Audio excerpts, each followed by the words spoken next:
I pledge allegiance to the flag of the United States of America and to the republic for which it stands, one nation, under God, indivisible, with liberty and justice for all. Roll call. Griffin here. Where here? Husland here. Meeting minutes approval from March 19th. Are there any additions or corrections? You can make a motion to approve the meeting minutes from March 19th.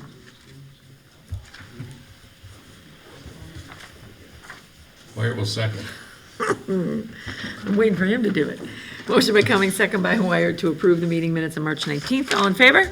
Aye. Opposed? That's why. Oh, sure. Motion That's why. carried, yes. Fair enough. All right, Miss Fitzgerald is here to give us, I had to, I just was gonna call you Joan, but I'm like, be professional. Yeah. Legislative update. So I do have to say, the last time I attended, like, our city council meeting when there was a tornado watch going on, it actually did turn into a tornado warning, and I spent an hour in the basement with the city council, so I don't know if I'm sort of the, you know, the kiss of death when it comes to that, so hopefully that will not happen tonight. I was thinking about that as I was driving from Madison. So anyways, I promised I would come back, just give you guys one other quick little update. So I just wanted to make sure you guys knew what was going on at the Capitol. We were really busy for January and February. We had 10 session days. Unfortunately, we were done in the middle of February, which is a little frustrating, I think, because we could continue to be working. The Senate met in March, so it's been very quiet at the Capitol. Luckily, the governor was there today. That's why I was at the Capitol signing 30 bills into law. So there is a lot happening. So I'm sure you'll hear a lot in the news tonight or tomorrow about, you know, what some of those bills were. One of those that he signed into law today does actually impact Jefferson County pretty much. It was Senate Bill 556, I think was the number. Yep, 556, which, as you know, utility aid payments come to the county and the municipalities. So the bill would make there's that LNG plant in Ixonia part of that. And so the county would be getting payments based on that facility. And the other part of the bill is also battery storage. If we think about solar and battery coming in, all of that will be part of the utility aid payments, which means Jefferson County will be getting another big chunk of money off of that. So that's good news for all of us that rely on county services. The municipality for that one is the town of Ixonia. But good news for all of Jefferson County in that one. A couple of the other things that I know people are generally interested in is data centers. There were a lot of talk at the Capitol. There were 2 competing bills going on. With that, one of them passed through the Assembly, did nothing in the Senate, so that is kind of a dead conversation right now. I really, really hope that we do something with that in the next session. That should be number 1 on our list of things to do. So I hope between now and then we can find some compromise, because we are very concerned about that. I hear that a lot from people.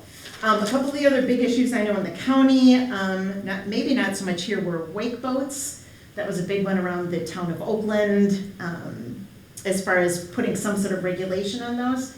That also died without anything being done. Sandhill crane hunt was a big one. I heard from a lot of people about that. Some people wanting, some people not. That also died. Generally happens is we pass it in the Assembly, it went to the Senate, and then the Senate doesn't do anything with it. So a bunch of bills just sort of die in the Senate. Knowles Nelson also died in the Senate. The Assembly passed a bill to at least fund part of it. The Senate did not. So that program essentially exists as a program with no funding moving forward, which is a bit of a shame, I think, as well. We have a lot of really great resources in this area because of Knowles Nelson funding. So there too, we'll see what happens with that. A couple of big bills that were really, really good. Postpartum Medicaid expansion finally passed. Governor signed that into law. Gail's Law, which was a breast cancer screening bill, also got signed into law. Those were things we've been working on for years, 6, 7 years. And so those are really good ones. The other one that's really good is the PFAS bill. In the last budget, 2 years ago, there was $125 million set aside to send out to municipalities and individual landowners to help them either do some remediation, if you had a contaminated well, you could get some funding. The money was there, but there was no agreement on how to get it out the door. So it took us another 2 years to come to some agreement on how to get the money out the door. The good part about that is people ask me this a lot. When you have all that money, like, what's happening to it? It was earning interest, so that $125 million is now $132 million. So not that it was good that we waited, but whatever that fund accrues in interest also just gets out the door to municipalities and landowners. So that was also a really good one. That one gets signed tomorrow, so that's really good news as well. We are going into Madison on April 14th. The governor called us into a special session to talk about gerrymandering.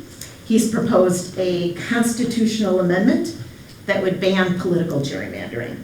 So we'll see what happens with that. Normally when the governor calls special sessions, nothing really happens.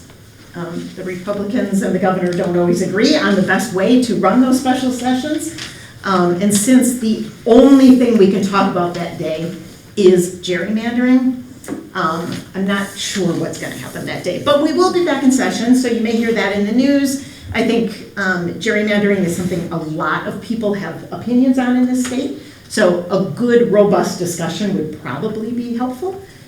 We'll see if that happens that day. And the last thing, the governor and the Republican legislative leads are still in talks on what to do with the budget surplus. So we still have, is it 3 billion, 2.5 billion, somewhere in there of budget surplus left over.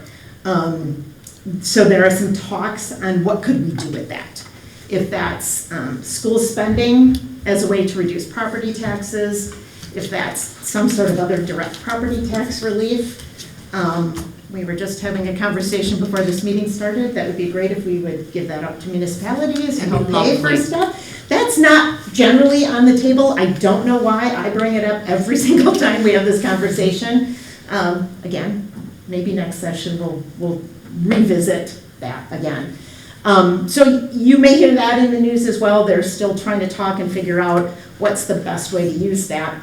I caution people, we have a surplus now, but our bills that the state has are eating away into that surplus a little bit every year. So even if we don't spend the surplus, it will be gone in a little while, right? It's like if you have a savings account, but every month you have to take a little to pay your bills, eventually that savings account is gone. And if you blow it all now, what's going to happen in 5 years when your savings account is gone? So I think we have to be careful when we talk about how much of the surplus we want to spend. Do we want to blow all 2 billion of it? Maybe. I would say no. I'm a little more fiscally conservative than that. I would prefer we keep some of it for future needs as they may come up, but I know that's been in the news quite a bit lately. So maybe we'll have some news on that. I certainly hope we do something with it. I'd propose some school funding so we can reduce property taxes. Because the best way to reduce property taxes is to get money into the things that make property taxes go up, including municipalities. Mayor Quimby and I have talked about that a lot. It is, I know it was one of her priorities, and I have tried, and it's just not a conversation that people want to have at the Capitol. So hopefully we'll make some progress on that moving forward. But Yeah, anything that can go towards municipalities would be greatly appreciated too. The fire and EMS doesn't get talked about enough. no, it doesn't. There's bills that are out there, but, Absolutely. so that's why we work on it at the county level. And there's little bills. We were just talking, the one that just got signed was it was a comprehensive workers' compensation bill, but part of that was increasing workman's comp for PTSD for first responders, which is great. Awesome. We've been working on that for years, right? So there's little bills that are out there that are addressing some of the issues, but not the financial issues with that. So heard, understood, and hopefully next session we'll make some progress with that. That's the goal. All right. Anyways, But as always, you guys know how to contact me. I am more than happy to answer questions whenever, or meet with you whenever. You know, I'm not in Madison all the time, but I'm certainly happy to answer questions. Sounds good. So, anything tonight? Thank you very much. Sometimes I hang around, but tonight, I'm just gonna get out of here and get home. Yeah. Get home before the storm hits. Thank you. Good night, good night, thank you guys. I was waiting for you to I figure know. all that out. I need it like duct taped up here so it doesn't keep doing that. Thank you. Well, that's why I shut the TV off. Yes, thank you, thank you. All right, sorry about that. This is for the presentation in a little bit here. All right, so citizen input, that was it. There we go. Meeting summary since the last council, fire EMS, no one's here. Plan commission. 324. What? Huh? Meeting summary since the last council, 324. Why am I drawing a blank in the planning commission? Why did we skip Chad? Why did we skip Chad? What do you mean, why did we skip Chad? Fire and EMS? Oh, I didn't even see him sitting there. Well, you said Chad, and I'm like, why would I skip Chad? Not yours. I did not, Lana's blocking him. I didn't even know he was trying to. Chad, I am terribly sorry. Hi. Hi. Wasn't gonna speak up. No. Anything you want to talk about? Do have a couple of things. Cody, our most recent full-timer, ended his probation Yes. 2 days ago. He went through all his package, got everything. He's acclimating with our department and is going to be a good asset to our department and our community.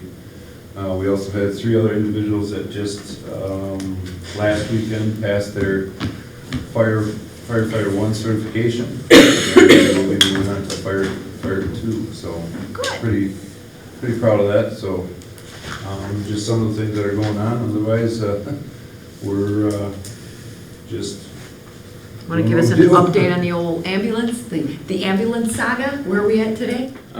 Where are we at today? We're at the same spot. We should be able to go down next week and a half to re-inspect it, and it should be up here shortly thereafter. I'm not going to give a specific time, because every time I do that, it gets set back. Yeah. Just a reminder, we ordered this in 2023. And it's not followed the inspection. It's just taking its time getting here. So most of those apparatus are a 2 to 3 year build out. Right, which we knew at the time. Yeah. It's just this is a little longer. This is already, the truck's been built for quite some time. It's just the finishing details. Some weren't up to par, so they had to redo some of the cabinetry, some of the floor, and most of it was the paint. Our sales rep was not happy with how the paint came out, and he wants to have a perfect product when it comes up here, so they ended up painting it. I believe this is probably the 3rd time, so they should be getting pretty good at laying that paint down.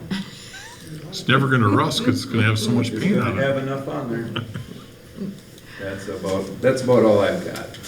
I appreciate that. And we're lucky we signed a contract 3 years ago. No kidding. Because we're locked in. No kidding. All right, so Planning Commission, thank you, Jeannie, for reminding me. My meetings are all running together. I forget what I do. We had a quick update on Highland Terrace. So just to kind of give everybody an update where we are at today. So the assisted living did get sold, and with that also sold the property next to it. This particular one happens to be in TIF 3. That was all part of the whole, or sorry, TIF 5, part of that whole layout. So this is back on the tax roll. This is on the tax roll, but only in the TIF. What we're working on now is coming up a plan with the rest of these houses, more specifically how this road gets dedicated back to a city street. And all of this becomes on the tax roll. So we had several conversations about the road width and the design and sidewalks and no sidewalks. And this was a project that started in 1996, and absolutely none of it was finished the way it was supposed to get finished. So that PDD is still going to always be there, but the fact of the implementation plan has changed. So now we're coming up with ways to get all of this back onto the tax roll, privately owned, And that's basically what we're working on. So as things get, go ahead, you got a question? How, did the facility sell, Trying to are get they that still one. academic, or did it sell as like an assisted living facility? Nope, they're converting it to apartments. Right, for redevelopment. Yes. Okay. We got a buyer, December 29th, right before it's gonna get tore down. So we did originally have a meeting, they had to give us a $25,000 check to hold in earnest, just to make sure the whole thing got tore down. It got sold, but because of the way this thing was designed, if you look at this parcel here, where's its driveway? Isn't it shared with, No, there's no easement. There's no easement. There's no easement. recorded. So they had to buy this property. Otherwise, they had no considered lot frontage. So they had to buy this property. So this is also a part of the design. What are they gonna do with this? Originally, this was intended to be a 24 unit, just like this one was. That was supposed to be built there with the clubhouse and all kinds of fun stuff. So these two are privately owned. These are still part of a 501c non-taxable nonprofit deal. is it like a senior living or Yes, it anything is. like that? It 50 is. and over. This, Okay. correct, this Wow. covenant's still gonna stay there, It's like I or qualify the now. deed on We the do. property is still gonna stay there as 50 and up. So that will not Okay. change. Okay. So the process of getting these to zero lot lines, or if somebody wants to buy the whole thing plus building out the rest of it, that's all stuff we're working on. So hopefully we'll have another update here in the next planning commission meeting where they're at. Okay. So this is a good thing. It's all moving forward. Yeah. All right, so unless anybody's got any questions, that is what we just kind of discussed that night. Library board, Sarah? Yeah, we talked about county dollars. I'm sorry, I don't have a voice. A computer installation. We are doing like 9 new computers. We discussed the parking lot bid from Chad. And also hold on one second, let me pull it up here. There is the National Library Week, which is April 19th through the 25th. It's Find Your Joy. The library has many activities planned and treats for those who want to stop in during the week. And on Tuesday, 4/21, there is bingo for books with the first responders at 5 p.m. And that's about it. Fantastic. Parks Commission, Gabe? First, I would like to say I'm very disappointed in hearing her say that the Knowles Nelson stewardship is Right, I caught that has too. died. That doesn't make Parks very happy. We discussed yesterday in the Parks Commission meeting 2 RFPs that will be going out next week. One for cement replacement in between the pavilion and the roundhouse, and the other one was for our ceiling replacement in the upper pavilion. Great, thank you. Public Health and Public Works were both canceled this evening. Then we will go into new business. Events, so these are, if Chief wants to run through these, normally these are well vetted, documented, insurance and all that stuff, so you can take them up all at once or separately, however you see fit, but Chief, if there's any issues on any of these events that we have to worry about, contingent, waiting on insurance, waiting on anything, all the checklists are fine and dandy? All the checklists are done. The majority of these have already gone through public safety, and we've gone through them. Some of them gone through before Chief Sorensen had. I know that my major concerns, and I've got those taken care of, were traffic control Sure. for the races. Okay. Outside of that, there wasn't anything for any of the others. Okay. They got everything in order. Good. Jeannie finally got the collegiate race information back, so that's all good to go. Is that part of the Trek 100 then? No, that was from the last time, but I did finally get the insurance that we were waiting for. That I was just contingent. got it last Yeah, week, so. that's what I was- But yes, yeah. but these all have the insurance with them. Yep, that's what I thought I so, saw. yep, Everything All is right. good with these. And just so people know, in case you didn't notice it, the Trek 100 this year is actually celebrating Trek's 50th year. So once again, I'm asking them, do you have any banners, anything we can do, any way to celebrate it with you? We'll see. But 50 years for Trek this summer.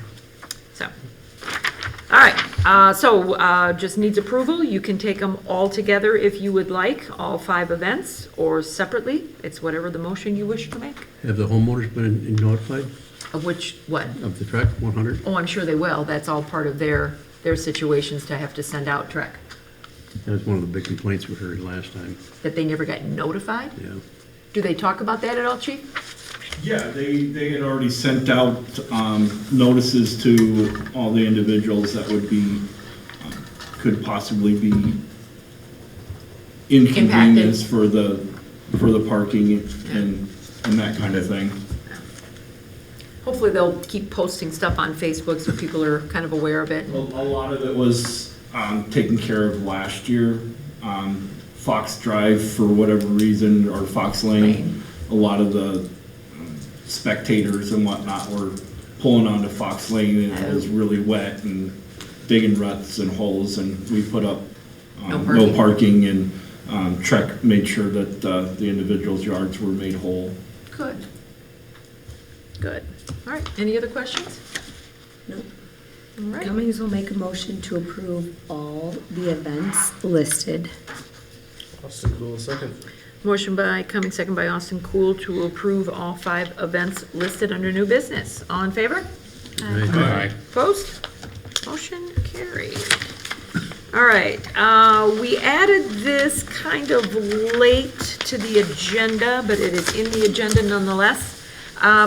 In the actual agenda was just a couple of the checklists, but what Charlie and Lana, thanks to Richard, have been working on is coming up with a council handbook. So our city handbook is one thing for the employees, but we never really had anything for council members. And being that we'll potentially have new people coming on board again, we thought now would be a good time to kind of go through some of this. So the packet's on your table. Nothing to approve at this point. It's more of information for you to look at, ask questions if you like it, don't like it. You know, let us know what you think, and this is something that we'll be bringing back for the reorg on the 16th. So, just not sure everybody was aware of all the things that do happen, so it's in there. Let us know if you have any questions. And now we're gonna go into, so I'm assuming that Bobby, he was gone, the other person you were trying to reach out to for your presentation, Nothing worked out. nothing happened. Okay, So I was planning on the 16th. The information is still the same. I just spoke with Lana to make sure that my numbers were correct. They are all correct. And by happenstance and luck, I have Officer Regenauer here, or Chief Regenauer, that has used this CAD, or used CAD systems before, and can really help you to understand why it is that we need to upgrade. So CIS, Computer Information Systems, is what Jefferson County uses. Lake Mills, Johnson's Creek have all left what we use as Talons and have now going to the CIS. It's a records management system. Also connected to that is what they call CAD, computer-aided dispatching, where our officers would have a mobile device on their squad computer, and they would be able to access information instantly from Jefferson County. Jefferson County could dispatch them information instantly through their computers. They could talk to other officers. In the RMS system, going to CIS, within the program, they're able to take our talent system, which we currently have, and integrate that into the CIS. So we were not losing any records, and everybody would be gaining access to our records as we would be gaining access to their records as well. So jail photos, reports from other departments, just information highway is where we're at now. The numbers, right now for 7, it's based on computers, so I have 7 computers, stationary computers in the PD, 3 mobile computers in the squads, and 1 spare that we'll put it on for if we need it, for if I need to take it home or I need to view something, which is rare, but it's there for that. We're looking at roughly 41,000 for the system, a little over that. I asked for a reallocation from January 1 to May 31st for officer that we don't have and aren't currently using, just their wages along with the sergeant wage combined together from January 1 to May 31st comes out to 44,000, so it would more than cover switching over to the RMS system. The maintenance part of it, the first year is covered in that 41,000. After that, it goes in 6%. I talked them down to 6% raise each year. The second year would be starting at like 5,000. And by the end of the 5th year, we're at about 6,500 annually for maintenance fees. We already pay Talon right now $3,500 annually. If I were to stay with Talon, that goes up every year at that 5 to 6%. Plus, if I had to stay with Talon, I needed to upgrade that, which is another $6,000, and then for just upgrading it, and we're looking at the maintenance going up another $2,300 on top of that because I upgraded it. So as far as maintenance goes, it's already in my budget for maintenance. It's gonna be pretty much the same in maintenance costs, maybe a little less. And it's a better product. And it's a much better product. So and what? With that, I'm going to ask Chief Regenauer to give you a brief overview of how CAD would benefit us as a whole. So what CIS really does is it changes the dynamics of how we operate. From being a stovepipe, just data from Waterloo, this creates a situation where officers have now access to all of the county's records. Any agency that's on this same shared system. So in the field, on a traffic stop, an officer can literally pull up a report that maybe Jefferson County wrote on this driver, right? And to get that, to have all of the information available. It digitizes the entire report system process. Right now, we're kind of running on a little bit of an archaic paper system with file folders. I got that to show next. Go ahead. Okay, yeah. So it really, it's 2026 now, right? Everything's digital. So it digitizes the way we do our reports, makes it a lot more efficient and able to do reports out in the field because it's all electronic right there, right? Officers have the ability, instead of right now, when we get dispatched to a call, we got to take out a notepad and write down the address, and we're only limited to the information that the dispatcher's given us, right? With this live CAD system, officers are able to see live updates being plugged in by dispatch.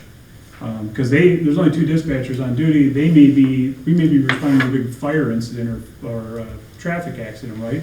One dispatcher's tied up trying to dispatch fire, and the other dispatcher is trying to provide CPR, and so that information is not necessarily getting to the road officers immediately. But road officers will have the CAD system right there, and they will be able to see live updates plugged in by dispatch and be able to get that. The other thing it does too, it improves like safety. Officers can be quietly dispatched to calls. So let's say we may have a burglary in progress, and we don't want to air that because they're listening. They could say, check your CAD for a call. And you look, burglary in progress, and then they can go, and we don't have to air that information out, right? And all the other officers in the entire county are able to see that call as well. We can watch everybody, what everybody's doing as a county-wide instead of being stovepiped to just Waterloo. It really improves accountability for officers from management perspective. We can monitor, all those day sheets that we have, gone. Right. It's all logged This is through what the I'm gonna CAD have system. Dave talk about If an officer punches out on the CAD system that they're doing radar at this location, and at the end of the day, instead of having to print out all these forms, it's just right there. So I'm the next officer coming in duty, I can look up just the history of what the other officer did and look up any calls that they took. The other thing that it does is it generates a case number for everything you do. So right now, the way the system is that we're only generating and pulling in a logbook by hand, right, a case number, only when a report is generated, but it's really not showing you as the city council the true workload that the officers are doing. This CAD system captures everything that they're doing, right? And so every call that they go to, even though they might not write a report on it, they can put synopsis notes in there, and so that everything's documented. But at the end of the day, it creates there's 1,000 different reports that it can create for us. It digitizes all of the mandated reports that we have to do to the state now. That's getting out of hand, right? There's all sorts of mandated reports that have to go to the state, whether it's once a month, once a year. And this system captures all of that data, and it's able to transmit that to the state and capture that data.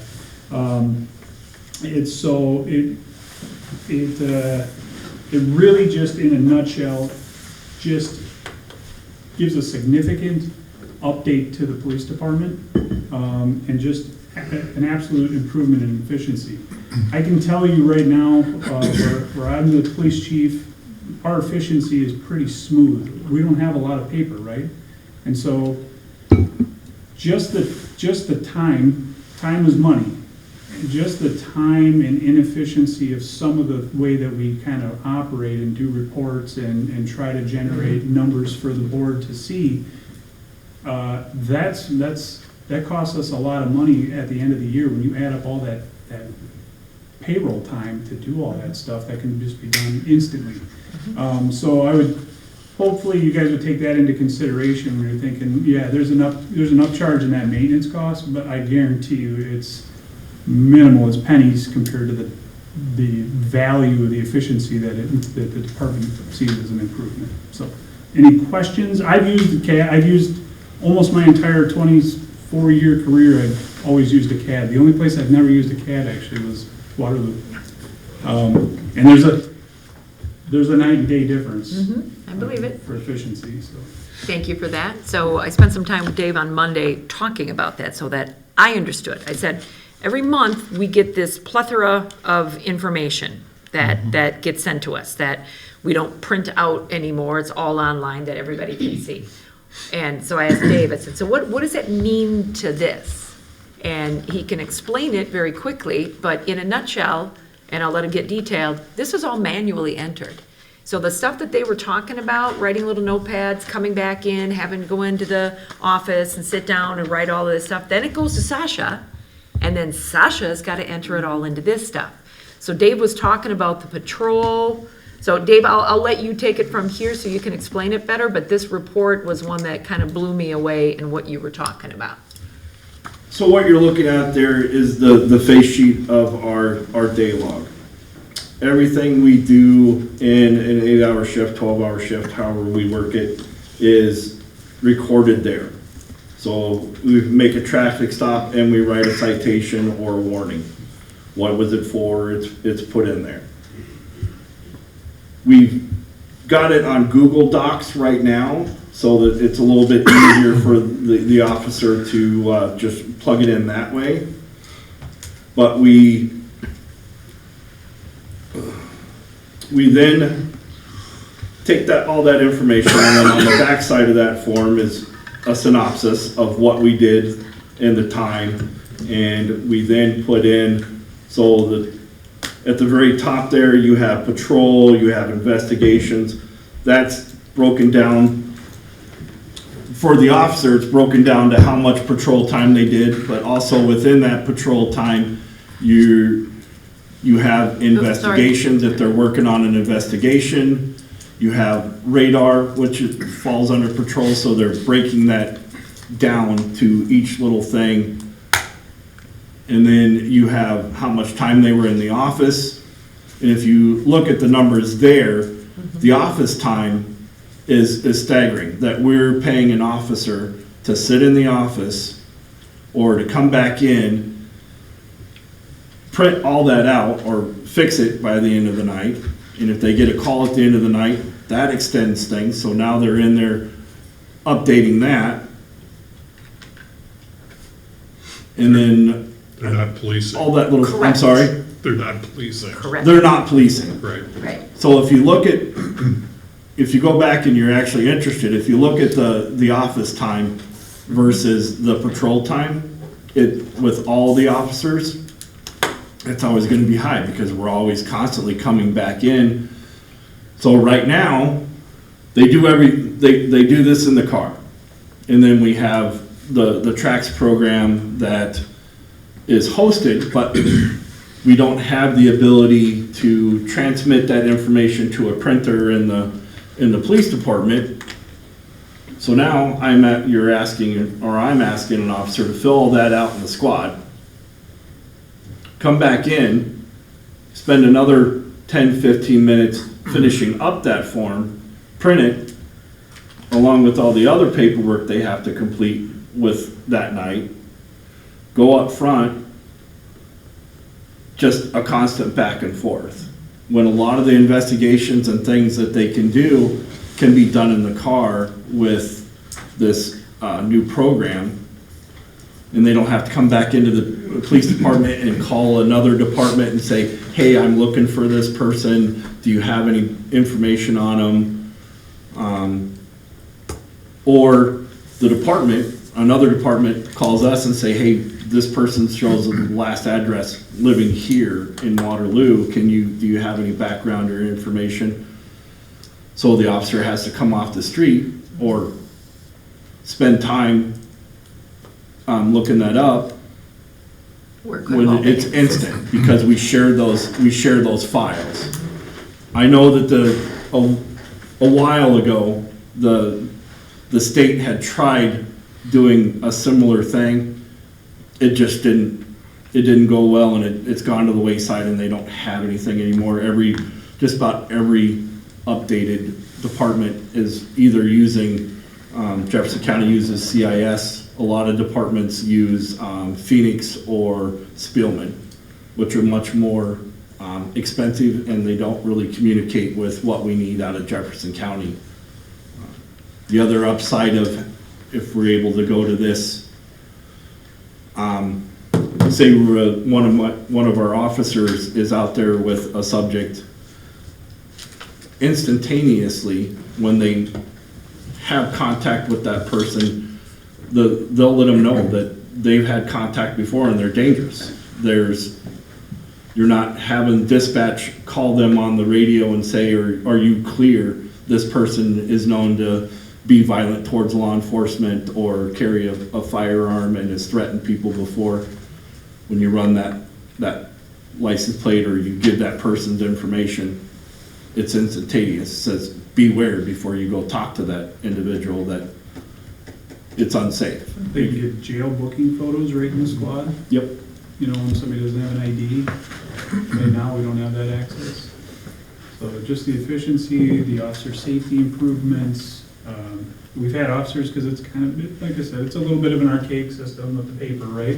We've had officers forget about writing reports and forgetting to pull a case number, right? And so that's where that accountability comes in, because everything's electronically created, so when they close out that report, they close out that call, it's with report or without a report. If it's with a report, boom, it gets assigned to them, it's electronic, it's right there in their face, they can't get rid of it, they can't forget about it. And then when those reports are completed, they're electronically forwarded to a supervisor for review and approval. And so all this back and forth happens digitally. It doesn't happen with manila folders getting lost anymore, or, more paper. And what goes to Sasha, because that was the other thing you talked about, that then she's got to turn around and manually enter all this data too. Well, not only does she take all of our dailies that are reflected there, we turn them in each night. Then when Sasha comes in the morning, she then goes and spends an hour to maybe an hour and a half taking each officer's daily, that information on there, and it shows on there now. That's everybody, that's every officer's. So she then sits for an hour and a half, Types all of these fields in. types in all those these fields. It'll save her a lot of time. Yeah. And then there are state mandated things that we have to produce and send out each month. It's gotten a little bit better electronically now, but there used to be a time where the chief or the lieutenant or the sergeant had to sit down with this great big black book and code out each one of these crimes to send to the state or the federal government. Now, the officer codes it out for you based on, and some of this will, through CIS, they will be able to curtail a lot of this stuff to the department and its needs as well. But a lot of those numbers now, if we go to CIS, it will automatically do that for you, or for Sasha. So she wouldn't have to be doing that. All she'd have to do is look up that monthly record, confirm it, and then send it off where it has to be sent off to. The uniform crime reporting process is a nightmare. This simplifies it. Because it just generates all these reports automatically. Well, and that's why I wanted you to talk about it and kind of show that, I mean, like I said, we see this all the time, but I don't think anybody really, other than maybe Chief here, who's been in the department, really appreciates all the effort that goes into not only just writing this, but just what you guys do all the time. And if this program can help get you on more calls, be out more, and not 171 hours sitting in an office doing this typing, and then Sasha's got to turn around and type it again.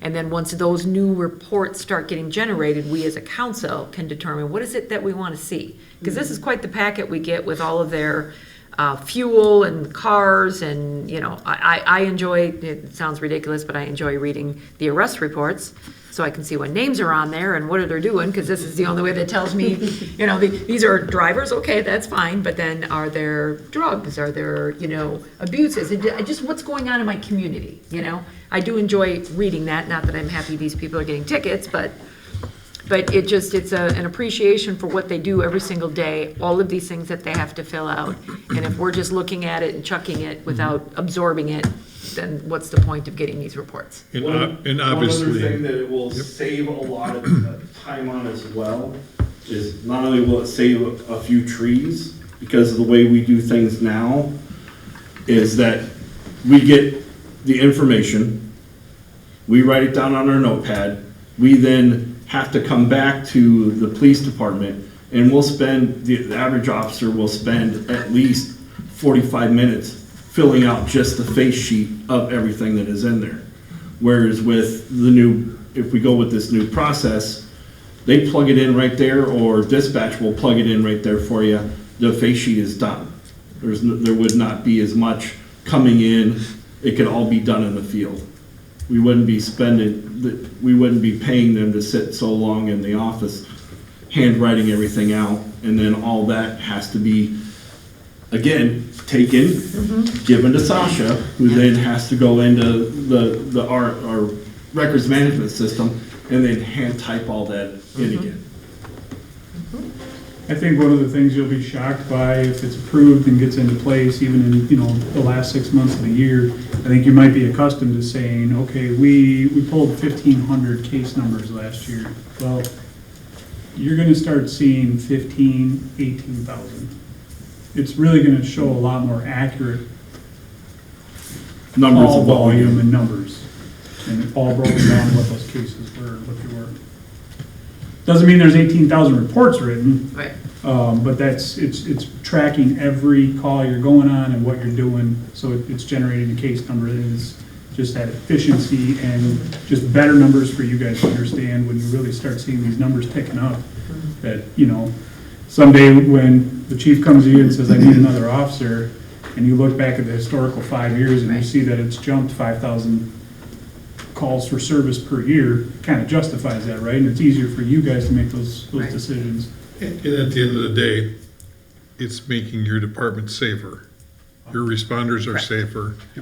Yes. if you have, and hopefully never have a critical incident here, but it's fire and EMS, it's other responders that are gonna be relying on that updated information that is gonna keep everybody safe, so.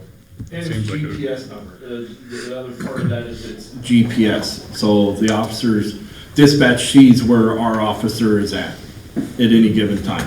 Our officers can see where anybody that is on the system, who's working that night in Lake Mills or Johnson's Creek, the sheriff's department, where they're at.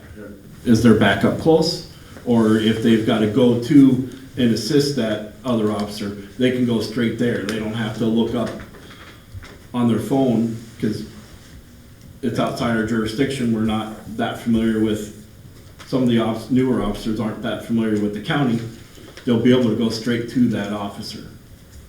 Or if we need to know for any reason whatsoever where our officer was at that night at a certain time during a burglary, or we can account for, hey, did you happen to see this? We can tell where they were at. Good. So this is a one-time buy, but then just annual maintenance going Yep. forward, right? Yeah. So Yeah, I this believe I is- put it in the packet with Yeah. their numbers, all their numbers and everything. So I don't know if we were actually looking to approve this tonight versus sending it to council, or excuse me, sending it to finance next week. I just knew next meeting was going to be a longer one. So unless you do have a recommendation, otherwise I think this should just go to finance on the 16th to review the budget, review the numbers, just to make sure. Yeah, okay. What's it? Oh, I was just asking, like, does it have to go to finance, is that, or it goes to finance and comes back here? Is It that would how go to works? finance first and then council right after it on the 16th. Originally, we had a presentation scheduled for that, but because with the reorg and all kinds of stuff going on in 2 weeks, I wanted to give them plenty of time to talk about it, so you can see it, absorb it a little bit, if you had any questions. But Your there's call. probably no objection if it went to vote right here. It's totally up to you. It can be done. It doesn't. Right. Yeah, I don't know why it wouldn't.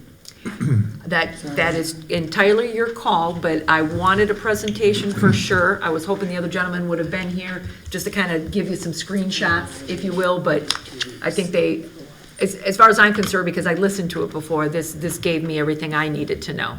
And just like when we were doing reviews and talking to people, what tools do you need to do your job better? You know, and this just happens to be one of them. So Haslai will make a motion to approve the CAD system and the record management. Charles Cool, second. Motion by Haslai, second by Charlie Cool to approve the record management computer-aided dispatch system. Roll call. Cummings, yes. Austin Cool, yes. Charles Cool, yes. Griffin, yes. Thomas, yes. Wired, yes. Haslai, yes. It's that simple. Motion carried. All right, resolution 2026-15. No, it doesn't have to come back. Now it's done. Now it's done, he doesn't have to come back. Hiring the police lieutenant, you just wanted to speak about that, it's just tabled at this point? Yeah, it was on here just in case we had some movement on the position. We're still in negotiations, and so we'll probably see this again next meeting. Great. All right, future agenda items and announcement. Chad, do you want to just briefly talk about Highway 89? So I got stuff on Facebook, and then I reached out to Chad and said, okay, why are these people being told in a letter that Highway 89 is being done in 2027? So I'm like, no, it's 28, and they're like, no, paperwork said 29 or 27. Go ahead. So the DOT uses a second-party engineering service. Jewel and Associates happens to be this one. So right now, they're going around and trying to acquire limited-term easements and property acquisitions. Part of their design phase, but it did say in that letter from Jewel and Associates, I didn't catch it myself. Mayor got the same letter I got. Anyhow, so then I scanned the letter in. The letter said planning on construction 2027, so I emailed the project manager, Michael. Yep, Ram, blah, blah, blah, blah, something, yeah. And he was very prompt on it. He's an email. I said, I went on your website, it says this. Your letter you sent out the Jewel sent out per your guy said this, he said, no, he sent back, he said, he was really fast with it. And all the residents in town will be getting a new letter with proper information. Long story short. And then, so I replied back, yes, this is definitely 2028. And the gentleman said, so I gotta keep these stakes in my ground until 2028? Could have just asked me all those questions up front. So the stakes are temporary wooden laths in the ground. This is his exact email, ramp stairster. For the purpose of displaying where the proposed new right-of-way and temporary limited easement will be. In the letter that it's gonna be submitted back to them, it talks about, please do not remove these laths until after our negotiations are complete, which that really tells me nothing. So I don't know what that means, how long it takes for the negotiations, a couple weeks, I don't know. In that letter that Gene and I filled out, they asked in that letter how we wanted to be, whether it was email, telephone, or by mail, how we wanted to negotiate the terms were, so we just checked email or whatever, so I'll be getting email, Okay. whatever. So I don't know how everybody else did. Right, right. So everybody that's affected is gonna get this letter. I just wanted you all to be aware in case you see stuff on Facebook, anybody asks you any questions. This is strictly a DOT thing. We certainly can reach back out to them in, I don't know, a month or so to find out when these laths are gonna be taken out with spring coming and people wanting to mow their lawns and things like that. I don't think we really wanna deal with all of that, so. And if anybody's looking for information, you just go on the DOT's website, you go to the Southwest region, you kinda got a page down through it, State Highway 89 project 2028, and it's I think it's in this letter too. informational on there, it's all three Right in here, contacts, okay. it's, Yeah. So your best bet, use the contacts that's in the letter that you have, because we're not necessarily gonna be involved in it. We're personally not running around taking these out. We didn't put them in, we're not taking them out, so. They're I the just- experts. Yeah, right. So I just wanted people know that there was some confusion going on out there, but it's definitely 2028. All right, and then on that last note here, this is Austin's last meeting. He gets to go, his parting gift is taking your nameplate with you, Oh, nice. since we really can't reuse it.